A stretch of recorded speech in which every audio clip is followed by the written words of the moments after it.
પોરબંદર મહાનગરપાલિકા દ્વારા જ્યુબલી 4 રસ્તા પાસે જાહેરમાં કચરો ફેંકનારને ₹1000નો દંડ ફટકારાયો। વારંવાર એક જ સ્થળે નારિયેળનો કચરો ફેંકવામાં આવતો હોવાની માહિતી મળતા અંદાજિત 3 કલાક સુધી સતત નજર રાખ્યા બાદ કાર્યવાહી કરાઈ।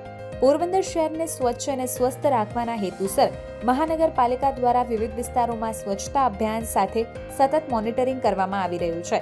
Municipal commissioner Shri H J. Prajapati તથા નાયબ મ્યુનિસિપલ કમિશનર પ્રોજેક્ટના માર્ગદર્શન હેઠળ મહાનગરપાલિકાના સેનિટેશન વિભાગ દ્વારા જાહેરમાં ગંદકી ફેલાવતા તત્વો સામે કડક કાર્યવાહી હાથ ધરવામાં આવી રહી છે। તે અનુસંધાને તારીખ 11/3/2026ના રોજ જ્યુબલી 4 રસ્તા નજીક આવેલા જીવીપી પોઈન્ટ ખાતે zone sanitation inspector, sanitation sub inspector તથા વોર્ડ સુપરવાઇઝર દ્વારા દેખરેખ રાખવામાં આવી હતી। આ સ્થળે વારંવાર નાળિયેરનો કચરો ફેંકવામાં આવતો હોવાની માહિતી મળતા વોર્ડના સેનિટેશન સબ ઇન્સ્પેક્ટર દ્વારા અંદાજિત 3 કલાક સુધી સતત નજર રાખવામાં આવી હતી। આ દરમિયાન રિક્ષા નંબર GJ01BU4463 દ્વારા આ સ્થળે નારિયેળનો કચરો નાખવામાં આવતા તેને સ્થળ પર જ પકડી લેવામાં આવ્યો હતો। મહાનગરપાલિકાના સેનિટેશન સ્ટાફ દ્વારા સંબંધિત વ્યક્તિ સામે તાત્કાલિક કાર્યવાહી હાથ ધરી ₹1000નો દંડ વસૂલ કરવામાં આવ્યો હતો।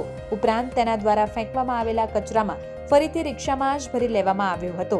ત્યારબાદ રિક્ષાને છોડવામાં આવી હતી। પોરબંદર મહાનગરપાલિકા દ્વારા સ્પષ્ટ કરવામાં આવ્યું છે કે શહેરના જાહેર સ્થળે કચરો ફેંકવો, ગંદકી ફેલાવવી કે અનિયમિત રીતે કચરો નાખવામાં મહાનગરપાલિકાના ઉપનિયમોનો ભંગ ગણાય છે। આવી સ્થિતિમાં જવાબદાર વ્યક્તિ સામે ₹5000 સુધીનો દંડ કરવામાં આવી શકે છે।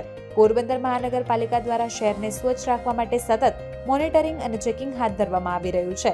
કોઈ વ્યક્તિ જાહેરમાં કચરો ફેંકતો હોય કે ગંદકી ફેલાવતો હોય તો તેની જાણ મહાનગરપાલિકાને કરવા નાગરિકોને અપીલ કરાઈ। પોરબંદર મહાનગરપાલિકા દ્વારા શહેરના સર્વે નાગરિકોને અપીલ કરવામાં આવી છે કે શહેરની સ્વચ્છતા જાળવવામાં સહયોગ આપે। જો તમારી આસપાસ કોઈ વ્યક્તિ જાહેરમાં કચરો ફેંકતો હોય કે ગંદકી ફેલાવતો હોય તો તેની જાણ મહાનગરપાલિકાને કરશો અને મહાનગરપાલિકા દ્વારા આવા કિસ્સાઓમાં તાત્કાલિક તપાસ કરી જરૂરી કાર્યવાહી કરવામાં આવશે તેવું મહાનગરપાલિકાના સેનિટેશન ઓફિસર શ્રી જગદીશભાઈ ઢાંકી દ્વારા જણાવાયું હતું।